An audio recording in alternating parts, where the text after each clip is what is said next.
구독자 여러분 안녕하세요. 저는 이 채널을 보며 결혼과 시집살이에 대해 공부를 하던 30대 중반의 새댁이 될 뻔했던 여성입니다. 무슨 시집살이에 대해 공부까지 했냐고요? 그러게요.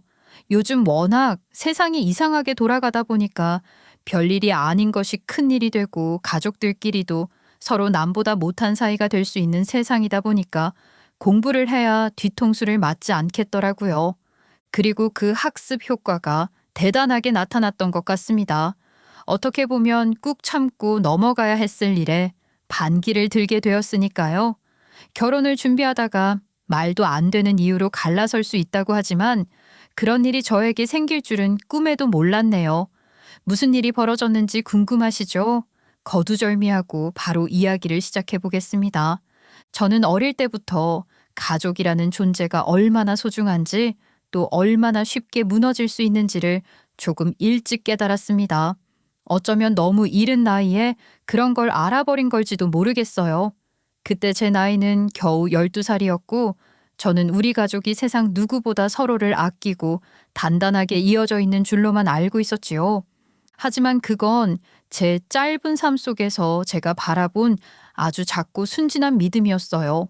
이렇게 어린 나이에 80년 산 노인처럼 이야기를 하냐고 물으신다면 제 이야기를 끝까지 들어주셨으면 좋겠다고 말씀드리고 싶습니다.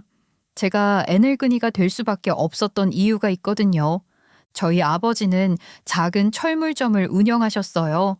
골목길 중간쯤에 자리한 낡고 오래된 간판이 달린 가게였지만 그 안에는 아버지의 손길이 닿은 물건들이 가득했답니다. 망치, 못, 전선, 배관 부속품.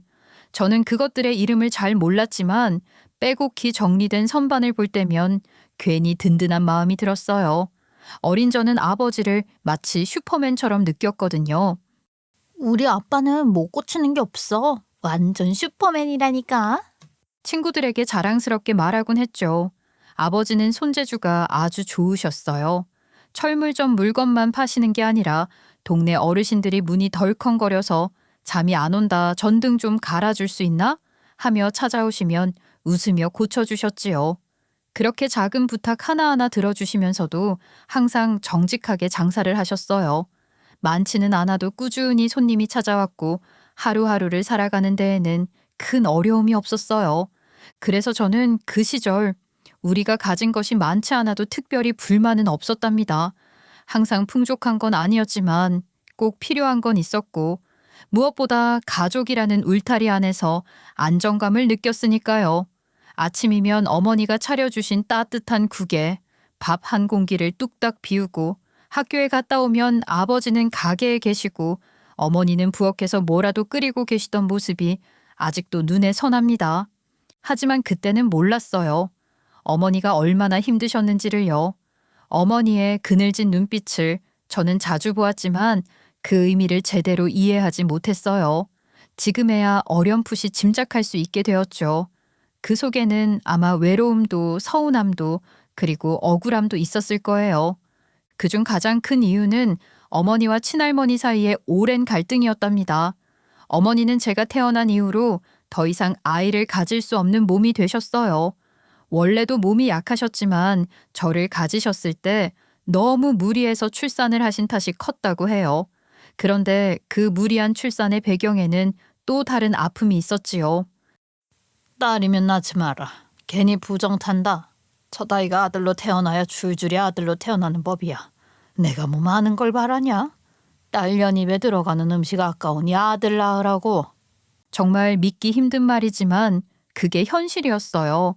그래서 부모님은 제 성별을 끝까지 숨기셨대요. 혹시나 친할머니가 알게 되면 어떤 말이나 행동을 하실지 두려웠던 거죠. 결국 저는 세상에 태어났고 제가 딸이라는 걸 알게 된 친할머니는 아주 분노를 금치 않으셨대요. 다른 거 다 필요 없다고 아들이면 된다고 했는데 그 아들 하나 반반 확률을 못 뚫는 거냐고 말입니다. 딸을 낳았다고? 당장 버려라. 그 아이는 집안을 망치래야. 어디 감히 부정타게 딸년을 이 집에 데리고 들어와? 어머님, 아무리 그래도 그렇지. 10달을 품어 겨우 낳은 아이인데 버리라는 말을 어떻게 하세요? 제 딸이에요. 제 딸이라고요. 그 말을 들은 어머니는 말로 표현할 수 없는 충격과 슬픔을 느끼셨다고 해요. 하지만 호랑이 같은 친할머니는 단호하셨대요. 아들을 낳아야 집안이 유지된다고 딸을 낳은 건 불길하다고 단정 지으셨죠. 그 일 이후 어머니는 친가와 연을 끊고 싶어 하셨습니다. 다시는 그 집안 사람들과 엮이고 싶지 않다고 말씀하셨다지만 현실은 마음처럼 간단하지 않았습니다. 아버지가 대단한 효자셨거든요. 친할머니의 말씀을 전부 다 동의하진 않으셨어도 저희 어머니께 이해를 하라는 식으로 말을 하셨다고 했습니다. 당신이 조금만 참아줘. 우리 어머니도 나이가 많잖아. 고지식한 사람인데 어쩌겠어.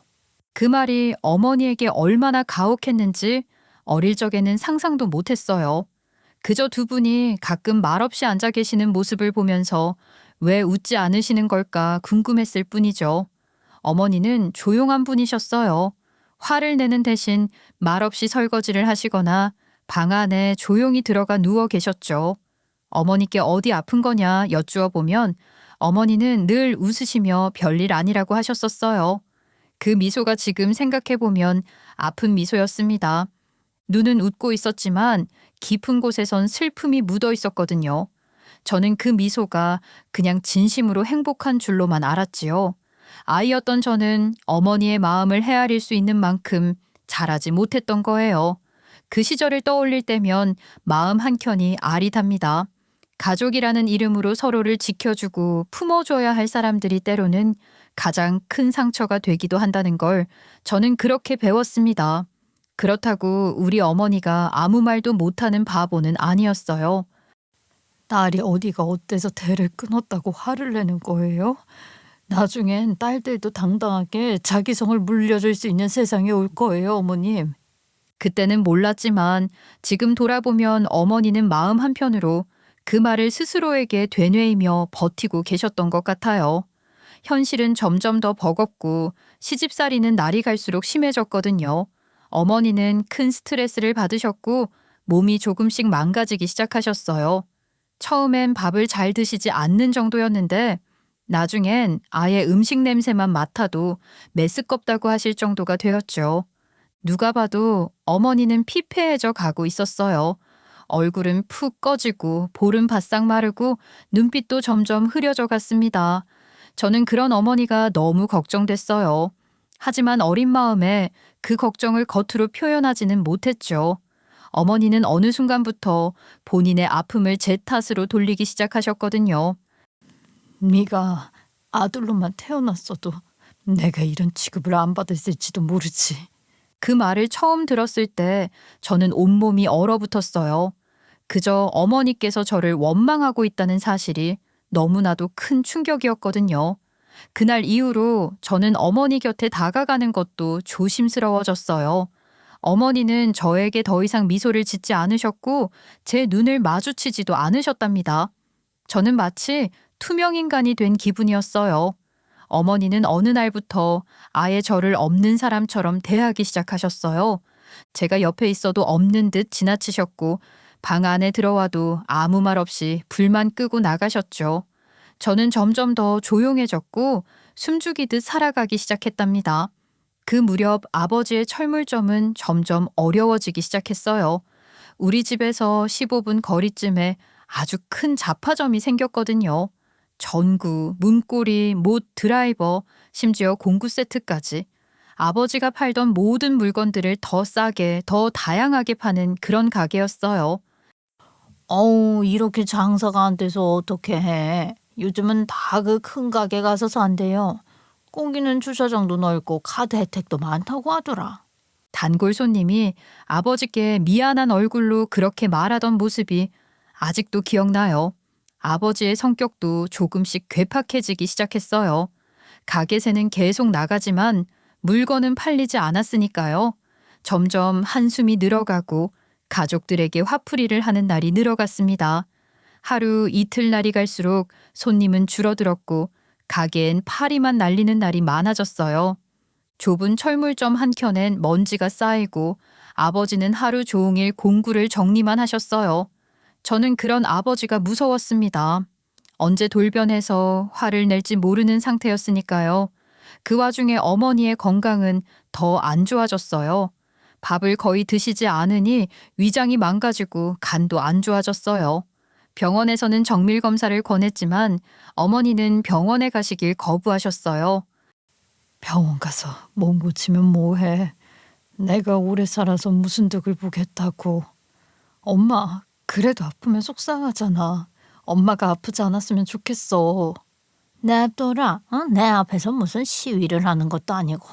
아들도 못 낳은 주제에 더 살아서 누구 주우라고. 밥이나 축 낼 줄 아는 년 둘이 뭐 그리 좋다고 짝짝쿵이 맞아서는 저렇게 피죽도 못 얻어먹은 얼굴로 한숨만 푹푹 쉬니 아들이 들어설 리가 있나. 그 말을 들었을 때 저는 너무 화가 났어요. 그 순간 아버지가 자리에서 벌떡 일어나 큰 소리라도 내주셨다면 얼마나 좋았을까요? 아들을 안 낳고 싶어서 안 낳은 게 아니지 않냐고 그만 좀 하시라고 그 한마디만 해주셨다면 어머니는 조금은 위로를 받으셨을지도 몰라요. 그리고 그 위로가 하루하루를 더 버티게 해주었을지도 모르죠. 하지만 아버지는 효자셨어요. 평생 할머니 말씀을 거역하지 못하셨습니다. 저는 어렸고 힘도 없었어요. 그 어린 나이에 저는 깨달았어요. 가족이라는 말이 꼭 단단하고 따뜻한 의미만은 아니라는 걸요. 서로를 외면하고 책임을 회피하고 때로는 상처를 주는 존재가 가족일 수도 있다는 것을요. 그런 깨달음을 12살에 제가 받아들이기엔 세상은 너무 일찍 차가워졌어요. 어쩌면 저희 가족에게도 따뜻했던 시절이 있었을지도 모르겠어요. 아버지는 작은 철물점을 운영하시던 손재주가 좋고 성실한 자영업자셨고요.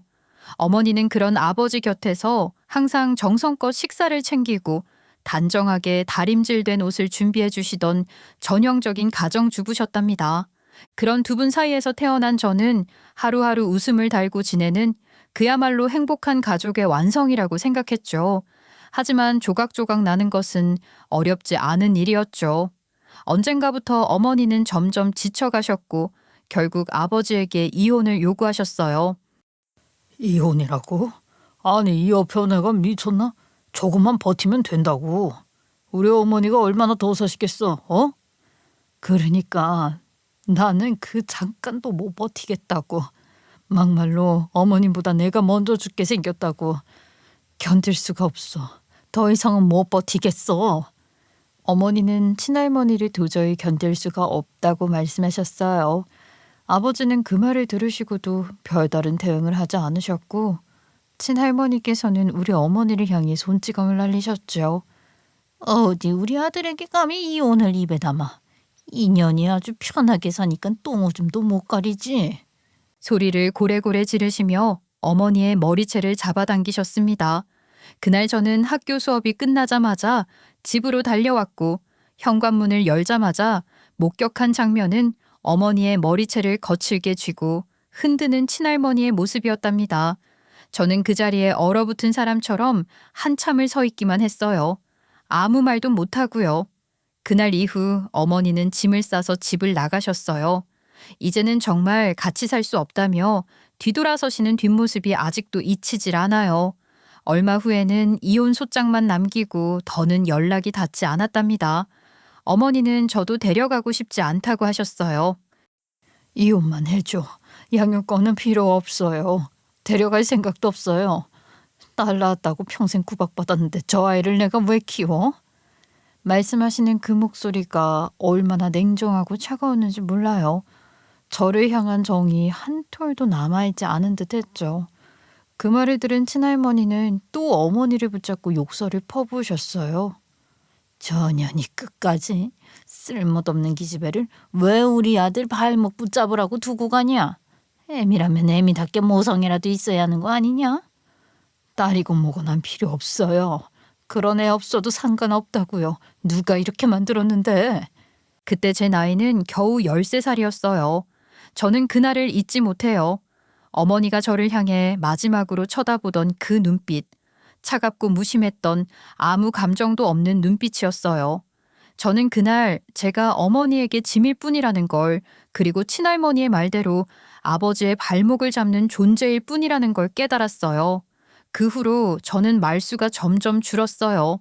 밝던 모습은 사라지고 어떤 일에도 쉽게 웃지 않게 되었답니다. 딸이라는 이유 하나만으로 이렇게까지 미움받을 수 있다면 나는 대체 왜 이 세상에 태어나게 된 걸까? 제 존재 자체를 부정하면서 살아가게 되었어요. 스스로를 아예 없던 사람처럼 느끼며 말이죠. 중학생이 되었을 땐 사춘기가 시작되었고 부모님과의 거리감은 더 깊어졌어요. 어머니는 저를 보러 온 적도 없었고 제가 연락을 하면 받아주지도 않으셨어요. 아버지는 망해가는 철물점을 살리기 위해 밤낮 없이 바쁘셨고요. 친할머니와는 자연스럽게 멀어졌어요. 더 이상 찾아오지도 연락도 하지 않으셨어요. 이렇게 인연을 끊을 수 있었으면 어머니가 있었을 때 진작에 끊지. 왜 모든 걸 잃은 후에야 이렇게 멀어지는 걸까요? 아무리 생각해도 이해가 되지 않았어요. 중학교 때까진 큰 돈이 드는 일이 없어서 그럭저럭 버틸 수 있었어요.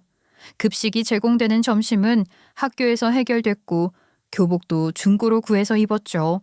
그런데 고등학생이 되자 사정이 달라졌어요. 급식 외에는 따로 간식이나 용돈이 필요했지만 아버지의 철물점은 이미 거의 문을 닫다시피 했고 저는 용돈을 달라는 말조차 할 수 없게 되었습니다. 그래서 저는 방과 후에 편의점에서 아르바이트를 시작했어요. 처음엔 계산대에 서 있는 것조차 떨렸지만 점점 익숙해졌고요.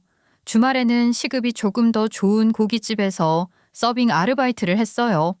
무거운 고기 쟁반을 들고 다니느라 손목이 아플 때도 있었지만 아버지에게 손 벌리지 않아도 된다는 생각에 오히려 마음이 편했답니다.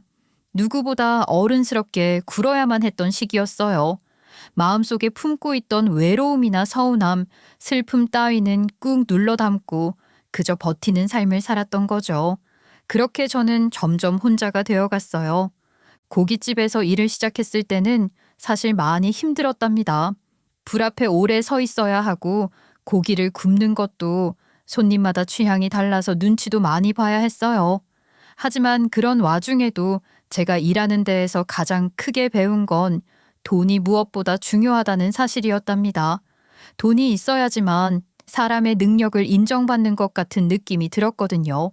일부분은 사람 성품이 중요하다고 생각하시는 분들도 있겠지만 현실이라는 것을 일찍 눈으로 보고 배운 저에게는 성품이라는 건 꾸미기 나름이라는 생각이 들더라고요. 너무 부정적이라고요. 저처럼 인생의 굴곡을 겪어보신 분들이라면 부정이 아니라 현실을 직시한 거라고 생각하시는 분들도 있을 거라 생각합니다. 제가 일을 하던 고깃집 사장님은 장사에 능하신 분이셨어요. 고기 단가도 제법 많이 남기셨고 아르바이트생들도 일부러 젊은 사람들 위주로 뽑으셨죠.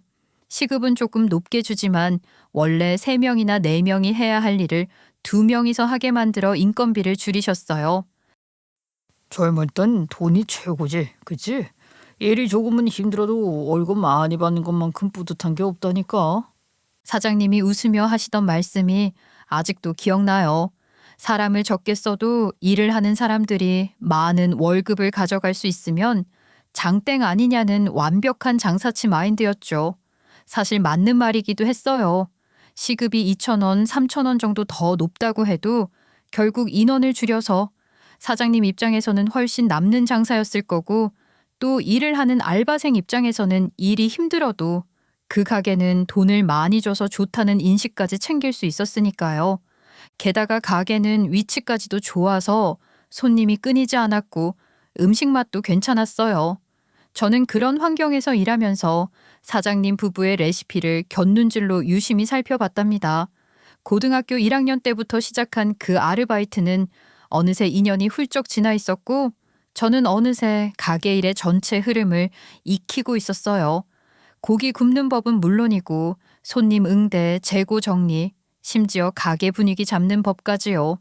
그러다 19살이 되었을 땐 이제는 슬슬 공부에 전념해야겠다는 생각이 들어 일을 그만두고 수능 준비에 매달렸답니다. 웃기죠? 공부에 손도 안 대고 있었는데 갑자기 공부를 하겠다는 마음이 들었다는 게 저도 학생의 본분은 잃지 않고 있었던 것 같아요.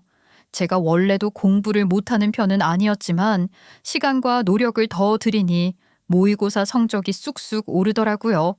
그렇게 겨우겨우 원하던 대학에 입학했고 졸업 후엔 바로 취업도 했답니다. 물론 누구나 꿈꾸는 대기업은 아니었지만 꽤 규모가 있는 중소기업의 마케팅팀에 들어가게 되었죠. 입사한 지 얼마 되지 않았을 무렵 친할머니께서 폐암 판정을 받고 병세가 급속도로 나빠졌어요. 그 와중에도 할머니는 제가 병간호를 하러 가면 투덜대셨습니다. 왜 이제서야 와? 직장 생활한다고 뻗대는 거야 뭐야? 여자가 뭐하러 일을 하냐? 시집이나 잘 가면 됐지. 할머니는 그렇게 말을 하면 편해? 할머니의 그 고집 때문에 도망간 사람이 몇이야. 말년에 나 없으면 병간호할 사람도 없는데. 뭐라고? 이년이년이 지금 누구 앞에서 떠드는 게야? 아주 저 입만 살아가지고. 솔직히 저는 친할머니의 임종조차 지키고 싶지 않았답니다. 제겐 가족이라기보다 우리 집을 갈기갈기 찢어놓은 사람, 그 이상도 이하도 아니었으니까요. 하루하루 버티는 날이 늘어났습니다. 회사 생활도 기대만큼 즐겁지만은 않았어요. 반복되는 일상, 인정받지 못하는 노력, 그리고 항상 공을 가로채는 상사까지. 분명 제가 시장 조사하고 아이디어를 내고 직접 진행한 일이었는데도 상사가 슬쩍 결과만 챙겨가는 걸 지켜봐야 했답니다. 하루는 아침 회의 시간에 제가 고생한 프로젝트에 대해 상사가 말하더군요. 이번 마케팅 성과 생각보다 괜찮게 나왔죠? 뭐 팀워크 덕분 아닐까요? 그 말에 웃음이 나지도 않았어요. 팀워크라니요. 혼자 야근하며 만든 자료에 대한 공을 상사가 다 가로챘다는 사실을 모르는 사람이 없었는데 말입니다. 그쯤부터 저는 점점 회사에 대한 회의감이 커졌고 이 일을 과연 계속해야 하나라는 고민이 깊어졌어요. 그렇게 지지부진한 날들이 이어지던 어느 날 아버지께서 제게 조심스럽게 말씀하셨어요. 너 혹시 하고 싶은 일이 있어? 아빠가 도와줄게. 갑자기? 아빠가 언제부터 나를 그렇게 챙겼다고 뭘 도와준다는 거야? 이제 뭐 눈치 볼 사람도 없고 내가 내 딸한테 해준 게 하나도 없는 것 같아서 말이다. 그 말을 듣고 순간 멍해졌어요. 이혼 이후 단 한 번도 아버지에게서 그런 말을 들어본 적이 없었거든요. 항상 친할머니 눈치를 보느라 바쁘셨고 자신이 철물점을 망쳤다는 죄책감에 빠져 계셨던 분이셨어요. 하지만 가게를 접고 나서 생긴 보증금 일부를 제게 쓰라고 하셨답니다. 그 돈은 손도 대지 않고 묶어두셨던 건데 처음으로 제게 주고 싶다고 하셨어요. 솔직히 막 좋지만은 않았어요. 끝까지 못난 아버지가 면죄부를 얻고 싶어 한다는 생각이 들었거든요. 하지만 저는 그 기회를 잡기로 했습니다. 그래서 전 결국 회사를 그만두고 29살이 되던 해에 제 가게를 차리게 되었답니다. 고깃집이었어요. 사실 아르바이트 하던 시절부터 어렴풋이 느꼈어요. 저는 고깃집 일이 즐거웠고 돈을 벌며 사람들과 부딪히는 그 생생한 삶이 맞는 옷처럼 잘 맞았거든요. 그렇게 저는 차근차근 고깃집을 운영하기 위한 준비를 시작했어요. 생각보다 쉽지는 않았지만 마음속 깊은 곳에서부터 오는 설렘과 긴장감이 공존했답니다. 몇 년 사이에 가게 세 자리가 많이 오르기도 했고 마침 그동안 모아둔 퇴직금까지 모두 끌어모아야 했지만요. 그렇게 저는 제 전부를 걸고 고깃집을 차리게 됐죠. 원래 제 계획은 명확했어요. 너무 비싸지 않으면서도 품질은 괜찮은 고기를 들여오고 양념 맛으로 승부를 보는 거였죠. 고등학생 시절부터 고깃집 아르바이트를 하면서 사장님 내외가 요리하던 걸 곁눈질로 배우고 몰래 적어두기도 했는데 그때 눈동량이 이렇게 큰 도움이 될 줄은 몰랐어요. 스스로도 대견하게 느껴졌답니다. 제 인생은 아무래도 제가 개척해야 하는 법이니까요. 하지만 모든 일이 순리대로 뜻대로 잘 되는 건 아니었습니다.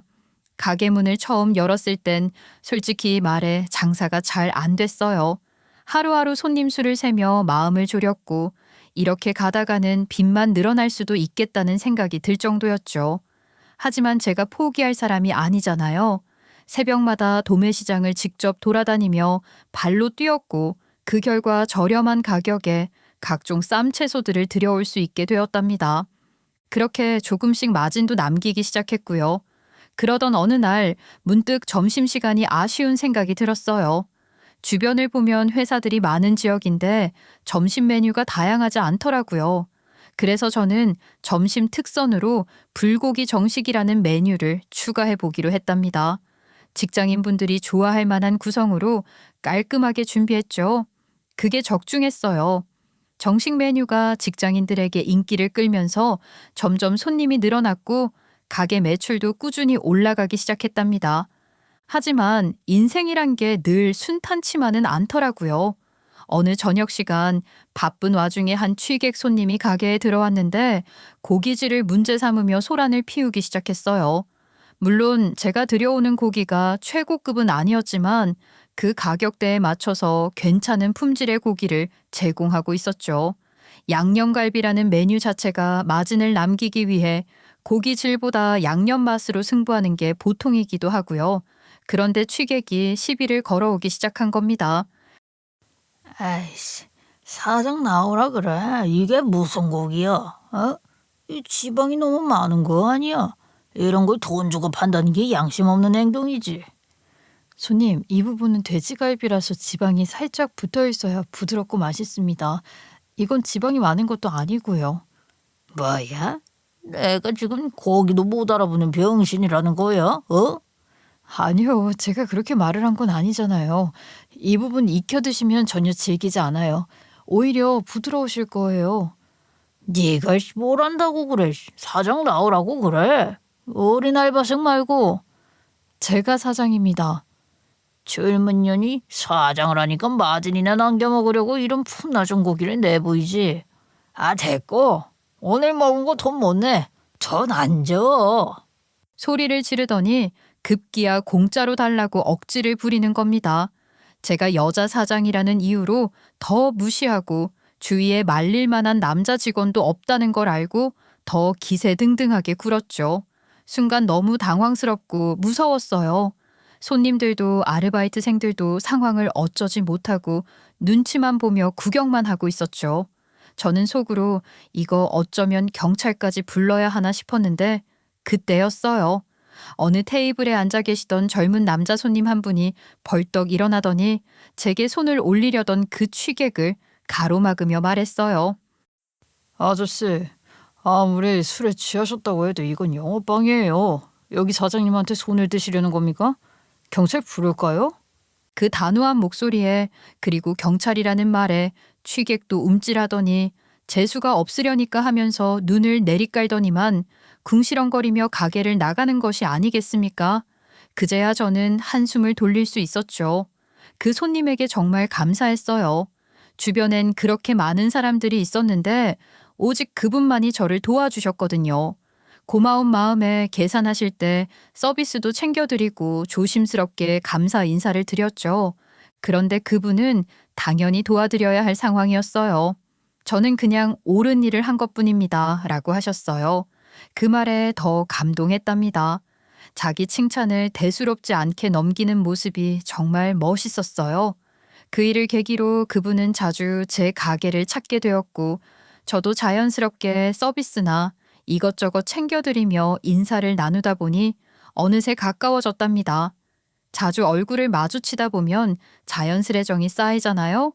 그렇게 저희는 조금씩 서로에게 다가갔고 연애를 시작하게 되었어요.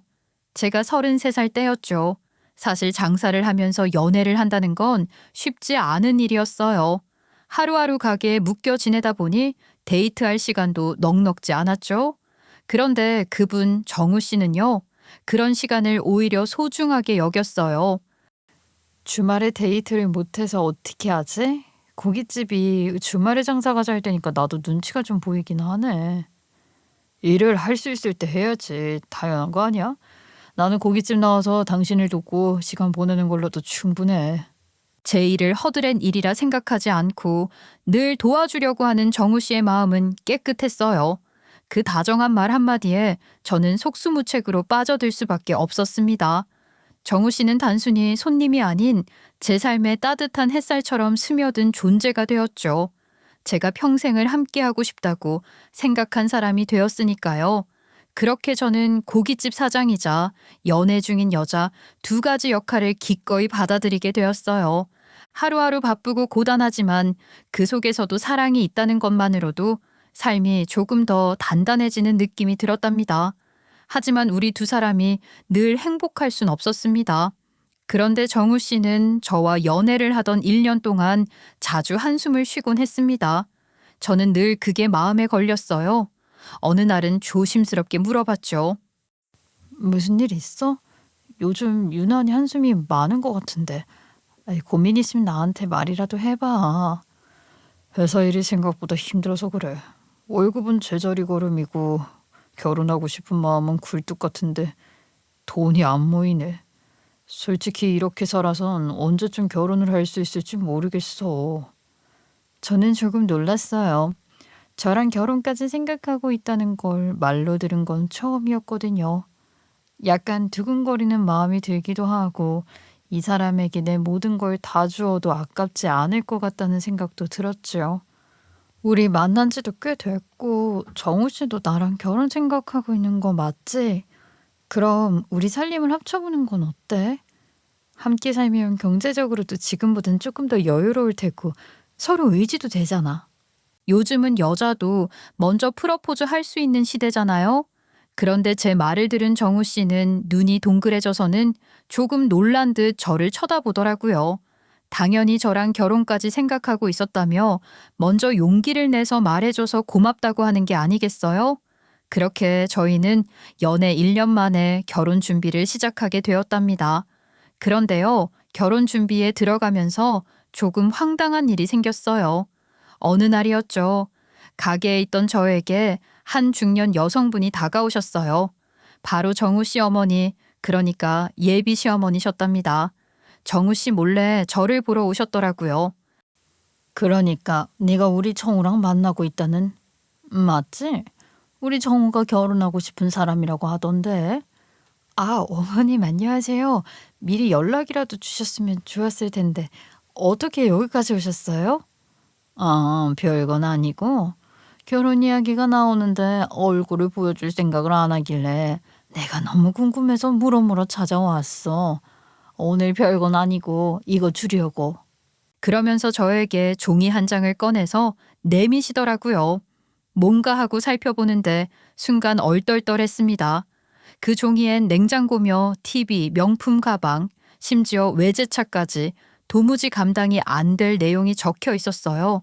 어안이 벙벙했죠. 그런데 예비 시어머니는 마치 당연한 듯 말씀하셨어요. 주변에 알아보니까 이 가게 장사 잘 된다더라. 장사하는 억척스러운 며느리 보게 생겼는데 이 정도는 준비할 수 있지 않나? 저는 당황스러워서 아무런 대꾸도 하지 못했죠. 첫 만남에 이런 요구라니 저로선 놀랄 수밖에 없었어요. 그래서 정우 씨에게 솔직히 말을 했습니다. 그러자 정우 씨는 깜짝 놀라며 소리를 높였어요.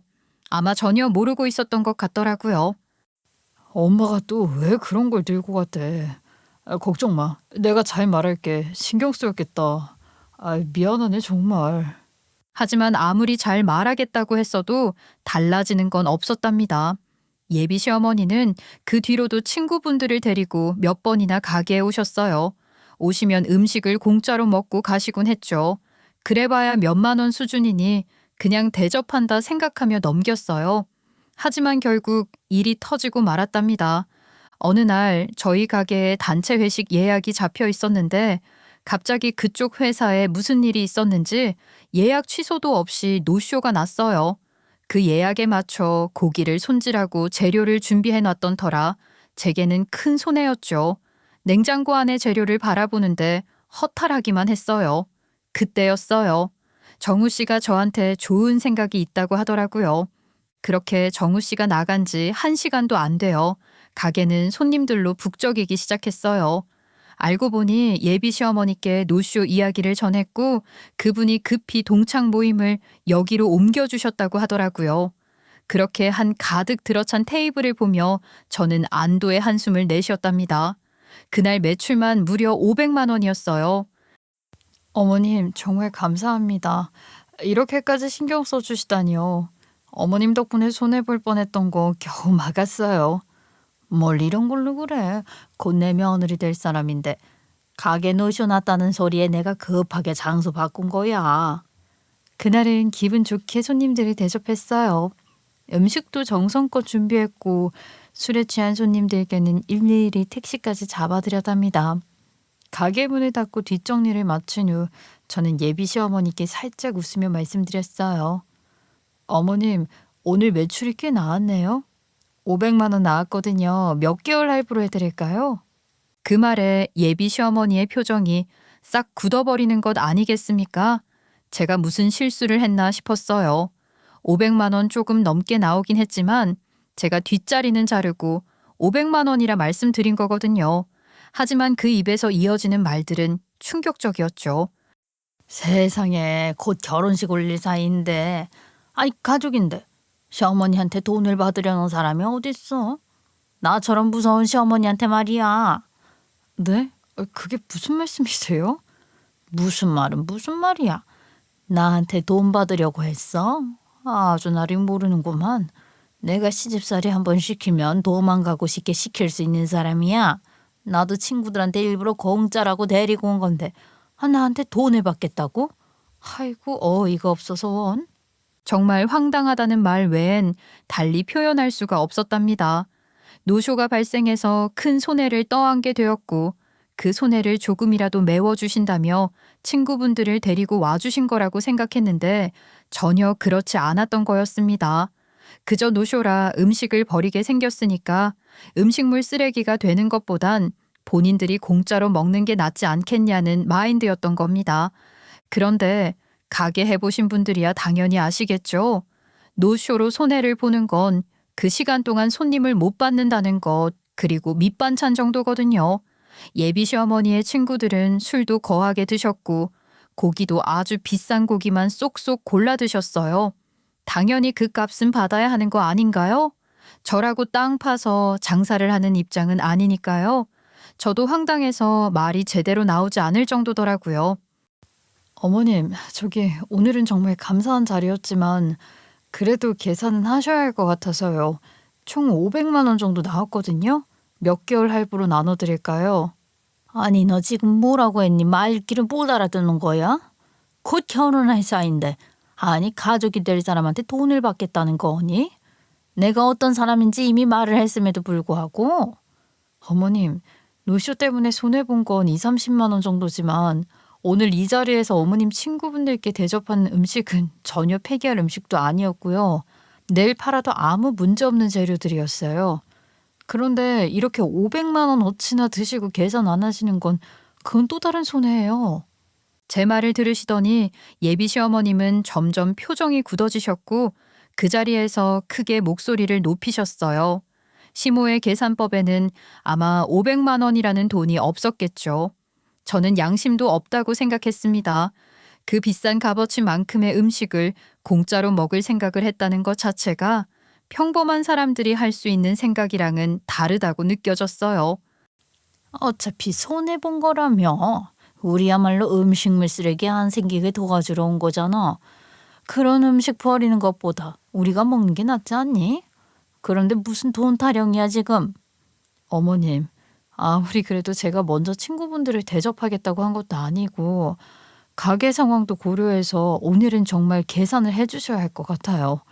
다음에 제가 여유가 있을 때는 당연히 모시고 대접도 해드릴 수 있어요. 하지만 오늘은 사정이 좀 다르잖아요. 너 지금 시어머니 될 사람을 이렇게 세워두고 면박 주는 거니? 나중에 분명히 후회할 거야. 정말 감당할 수 있겠어? 앞으로 나한테 이래라 저래라 명령하지 마. 며느리가 음식 장사하면 내가 이 정도 혜택은 당연히 받아야 하는 거 아니냐고. 그 말씀을 들으면서 저는 정말 기가 막혔답니다. 이게 당연한 혜택이라니요. 저는 장사를 하는 사람이지 시어머니께 봉사하러 가게를 연 게 아닌데 말이죠. 마치 본인이 갑이라도 된 것처럼 갑질을 하시는데 저는 갑자기 이 결혼이 맞는 건가 싶은 생각까지 들었습니다. 그전에도 몇 번이나 친구들을 데려와서 공짜로 식사를 하셨었잖아요. 그게 전부 이런 일을 대비한 전조 증상이었던 건가 하는 생각까지 들었습니다. 아무리 가족이라고 해도 500만 원어치를 무전 취식하는 게 말이 됩니까? 제 상식으로는 이해가 안 되는 일이었습니다. 제가요, 장사를 한다고 해서 가족이나 친척, 친한 사람들까지 무조건 공짜로 대접해야 한다는 생각은 한 번도 해본 적이 없어요. 장사도 제 생계고 제가 살아가는 방식이니까요. 어차피 너랑 정우 결혼하면 정우도 회사 그만두고 이 가게에 붙들려 살게 될 텐데 내 아들 가게에서 내가 돈 내고 먹는 게 말이 돼? 그리고 너 엄마 없이 컸다면서? 그래서 그런가 봐. 엄마를 어떻게 대해야 하는지도 모르는 거 아니니? 그 말을 듣고 저는 순간 숨이 턱 막히는 듯 했답니다. 없는 어머니 이야기까지 꺼내며 저를 비난하는 말투에 마음이 무너졌어요. 저는 정말 충격을 받았어요. 어머님께서 아무렇지도 않게 제 가정사를 언급하시는데 도저히 믿기지 않더라고요. 물론 정우 씨도 알고 있을 거라고는 생각했어요. 결혼을 약속한 사이니까요. 제가 어린 시절 어머니와 아버지께서 이혼하셨고 어머니 없이 자라온 이야기를 솔직하게 했거든요. 그런데 그걸 굳이 가게에서, 그것도 직원들 다 있는 자리에서 꺼낼 이유가 있었을까요? 입이 있으면 말을 해봐. 얘를 어디다 말아먹었어. 엄마 없이 자랐다더니 엄마를 어떻게 대해야 하는지도 모르는 게 맞냐고 묻잖아. 그 말 한마디에 속이 부글부글 끓어올랐답니다. 다른 건 다 참을 수 있었는데 가정교육 이야기를 꺼내시는 순간 저는 이건 선을 넘은 거라고 느꼈어요. 어떻게 제 앞에서, 그것도 면전에서 그런 이야기를 하실 수 있는지 정말 이해가 되지 않았죠. 그 와중에 더 충격이었던 건 정우 씨가 제 가게에 붙들려 살게 될 거라는 말이었습니다. 내 아들 가게에서 라는 말 자체가 조금 이상하게 느껴졌어요. 내 며느리도 아니고 내 아들 가게라니요? 가정교육까지 운운하실 일은 아니라고 생각합니다. 어머님께서 말씀하신 제 가정사 지극히 개인적인 거예요. 그리고 부모가 있어야지만 가정교육을 잘 받고 안 받고가 티가 나는 건가요? 어떤 부모인지가 중요한 거죠. 그리고 그건 또 무슨 말씀이세요? 정우 씨가 우리 가게에 매달리다니요. 무슨 말은 무슨 말이야. 그럼 우리 정우가 여기 와서 일을 할 건데 정우 가게지 누구 가게니? 우리 정우 사직 써낸 이야기 못 들었어? 지금 인수인계하는 중이잖니? 그 순간 제 머릿속이 하얘졌어요. 저는 정말 처음 듣는 이야기였거든요. 결혼을 앞두고 이런 중대한 결정을 저와 아무 상의도 없이 내렸다는 게 믿기지 않았어요. 그래서 옆에서 강 건너 불구경 하듯이 딴청을 부리는 정우 씨한테 물어봤죠. 저는 사실 이 싸움에 정우 씨가 끼지 않고 팔짱을 낀 채 구경을 하고 있다는 것도 어이가 없었습니다. 저 같으면요, 저희 아버지나 어머니가 이런 짓을 하고 있다면 쪽팔려서라도 제 카드로 계산을 했을 것 같거든요. 정우 씨, 이게 다 무슨 소리야? 아니, 회사를 왜 그만두는 건데? 정우 씨가 고정급여를 받으면서 안정적으로 일해야 하지 않겠어? 나도 자영업을 하지만 언제 어떤 일이 터질지 모르는 거잖아. 몇 년 전에 전염병 같은 사태가 또 올 수도 있고. 그리고 나랑 상의도 없이 그만두는 건 아니지? 그러자 정우 씨가 대수롭지 않다는 듯이 이렇게 말하는 거예요. 당신 장사 잘하잖아. 나 회사 일하면서 진짜 많이 힘들었어. 마누라 잘 얻었는데 셔터맨 같은 거 하면 좋지 않겠어? 나도 고깃집 일 잘 돕고 있었잖아. 그 말을 듣는 순간 머리를 한 대 세게 얻어맞은 기분이었어요. 이 결혼은 정말 아니라고 확신이 들더라고요. 저는 장사를 혼자 하려고 한 것도 아니고 둘이서 서로 도우며 살아가고 싶었지, 제 등에 올라타려는 사람과 함께하고 싶은 생각은 없었거든요. 이야기는 정우 씨랑 따로 하는 게 좋을 것 같다는 생각이 드네. 오늘은 일단 계산하시고 나가주세요. 500만 원 저 꼭 받아야겠거든요. 무슨 돈을 달라고 그래 진짜. 나 돈 없어. 오늘은 못 나니까 괜히 힘 빼지 마. 그럼 저는 경찰에 신고를 하는 수밖에 없어요. 뭐라고? 결혼하면 한 가족이 될 사람한테 경찰에 신고하겠다는 말이야? 아니 감히 그런 막말을 하겠다는 거냐? 그 말은 결국 공짜로 달라는 얘기잖아요. 안 돼요. 이건 도저히 넘길 수 없는 문제예요. 아무리 가족이 된다고 해도 이렇게 무전취식은 안 됩니다. 한번 해보자는 거야? 나는 아는 경찰도 많아. 이런 건 그냥 훈방 조치되는 거라고. 아유, 어디 마음대로 해봐. 그 말을 듣고 저는 더 이상 참을 수가 없었답니다. 손이 부들부들 떨릴 정도로 화가 났지만 침착하게 전화를 걸었어요. 예비 시어머니 앞에서 정말로 경찰에 신고를 했답니다. 설마 제가 실제로 신고할 줄은 몰랐는지 어머님 얼굴에 순간 당황한 기색이 역력했어요. 사실 이 모든 상황이 저한테는 너무 황당하고 무서웠어요. 가정사를 들먹이며 제 인격을 깎아내리고 예비 신랑이라는 사람은 회사까지 그만두고 저한테 기대려 하고 그 어머니는 공짜 식사 요구에 경찰까지 무시하며 오히려 큰 소리를 치시다니요. 이게 과연 사랑하는 사람과 그의 가족이 보여줄 수 있는 태도일까요? 요란스럽게 경찰차가 도착을 하고 정우 씨와 예비 시어머니 둘 다 저를 지긋지긋하다는 얼굴로 바라보더라고요. 하지만 저는 끝장을 볼 생각이었습니다. 결국 저희는 모두 경찰서에 가게 되었답니다. 저로서는 도저히 참을 수 없는 상황이었고 더 이상 조용히 넘길 수 없었기에 어쩔 수 없는 선택이었어요. 그런데 정말 어이없게도 정우 씨까지 저를 나무라는 쪽에 동참을 하더라고요. 경찰에 신고하는 것까지는 너무한 거 아니냐고 말이에요. 마치 제가 과하게 행동이라도 한 것처럼요. 저는 하나도 과한 것이 없었는데 말입니다. 결혼을 하고 나면 쭉 이런 생활이 반복될 것 같다는 느낌을 지울 수가 없었어요. 며느리라고 아무 말도 못하고 끙끙 앓다가 병이 난 우리 어머니가 절로 생각나더라고요. 저도 모르게 결단의 말을 뱉었습니다. 정우 씨, 우리 결혼 못하겠어요? 나는 아무리 생각해도 이건 아닌 것 같아. 이렇게 염치 없고 뻔뻔한 인간들, 나에게 막말하고 나를 하대하는 집안에 시집가고 싶지 않아. 아니, 그게 무슨 말이야? 지금 고작 돈 500만 원에 파혼을 하겠다고? 그럼 고작 그 500만 원을 나에게 주지 그랬어? 아니, 줘야 할 거야. 오늘 먹은 건 물론이고 지난번에 왔을 때 먹은 것까지 전부 결제하고 가. 남남이면 그렇게 해야지. 아이고, 내 속이야. 장사하는 드센 여자 데리고 온다고 했을 때부터 내 아들 말렸어야 했는데 결혼이 장난이야? 예전에 먹은 건 왜 돈을 내래? 증거 있어? 그런 건 다 무리한 요구야. 정말 말도 안 되는 소리였죠. 저는 직원에게 미리 빼두었던 CCTV를 가져오라고 했습니다.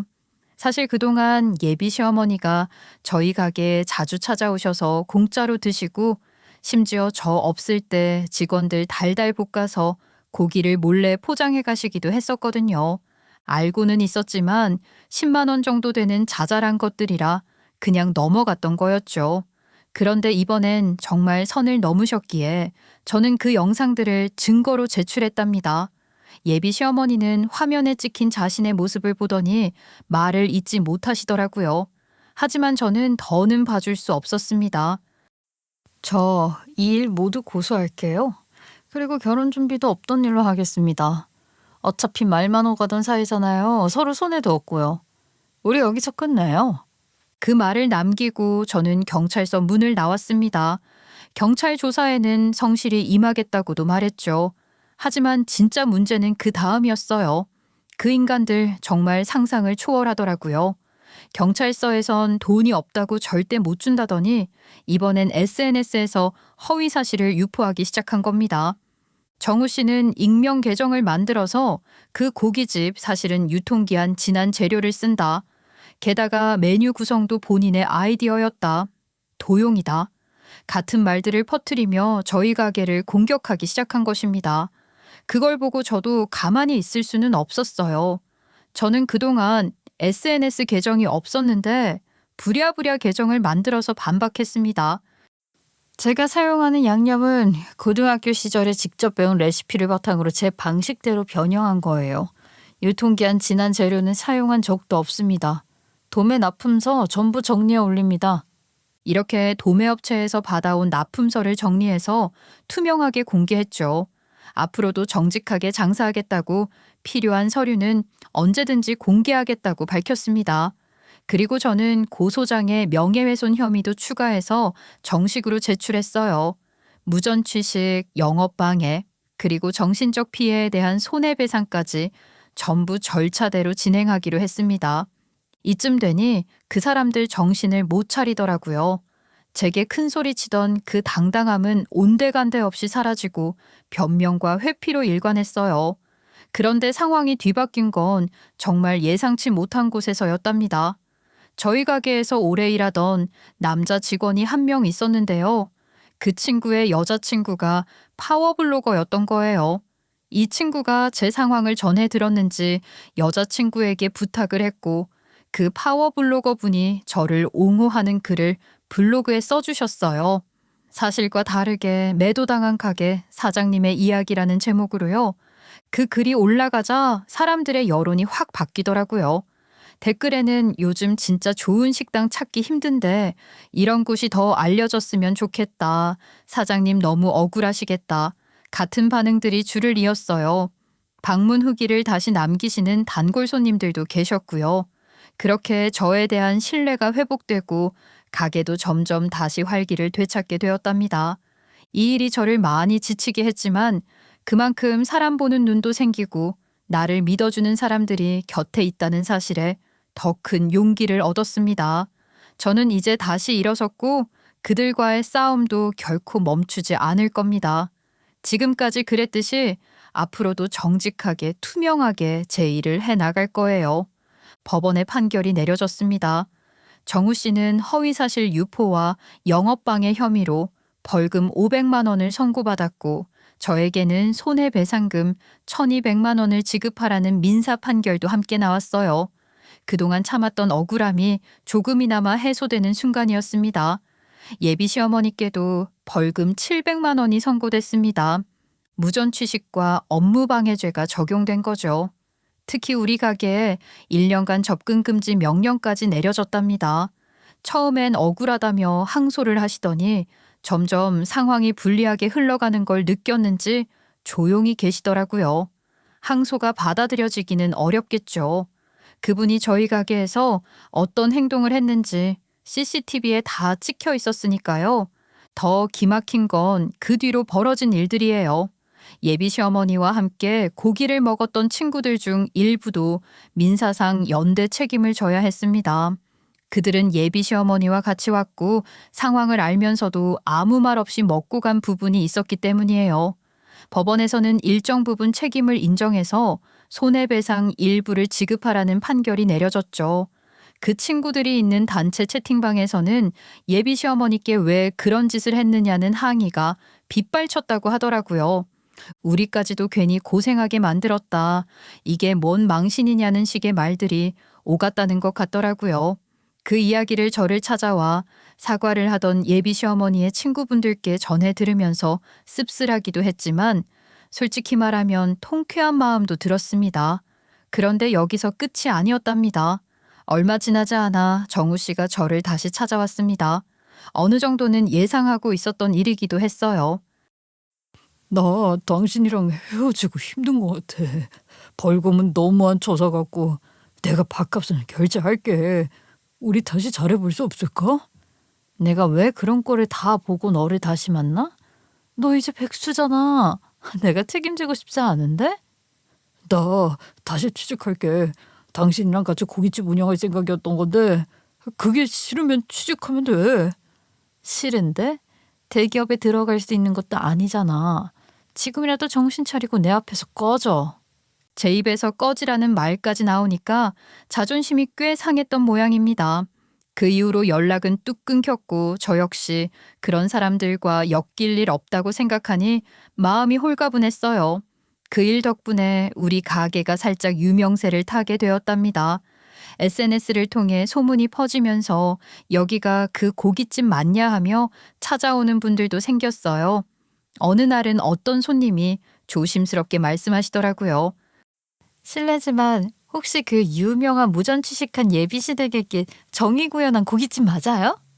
그 말이 어찌나 기분 좋던지요. 그동안 억울하게 참고 살아온 시간들이 스쳐갔고 이제는 당당하게 살아가도 되겠다는 생각이 들었답니다. 덕분에 장사도 점점 더 잘 되고 있고 무엇보다 저를 믿고 함께 해주는 직원들과 끈끈한 유대감도 생겼어요. 함께 고생한 만큼 보람도 더 커졌죠. 가끔 힘든 일이 생기기도 하지만 저는 이제 어떤 일이든 담담하게 맞설 수 있을 것 같아요. 한 가지 확실한 건 아무리 가까운 사이라도 나를 이용하려 드는 사람들과는 절대 함께할 수 없다는 거예요. 이번 일을 계기로 저 스스로를 더 단단히 지키는 법을 배운 것 같답니다. 그리고 앞으로도 제 가게는 정직하게 당당하게 운영해 나갈 거예요. 지난 시간들이 헛되지 않도록 저는 결코 굴하지 않고 제 몫을 잘 챙겨 살 겁니다. 제 이야기를 들어주셔서 감사합니다.